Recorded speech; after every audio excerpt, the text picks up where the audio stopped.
సభ్యులందరికీ కూడా నా హృదయపూర్వక కృతజ్ఞతలు తెలియజేస్తున్నాను.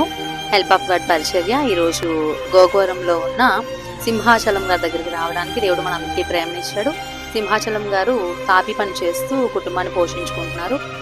సొంత గృహం కూడా లేదు. ఆర్థికంగా ఆయన చాలా బలహీనైనప్పటికీ కూడా తన స్వతహాగా కుటుంబాన్ని పోషించుకునే స్థితిలో ఉన్నారు ఆయన. అలా వర్క్ చేస్తున్న ఆయనకి భయంకరమైన యాక్సిడెంట్ ద్వారా ఆయనకి 2 కాళ్ళు కూడా డ్యామేజ్ అయ్యాయి. తలకు కూడా భయంకరమైన గాయం తగిలింది.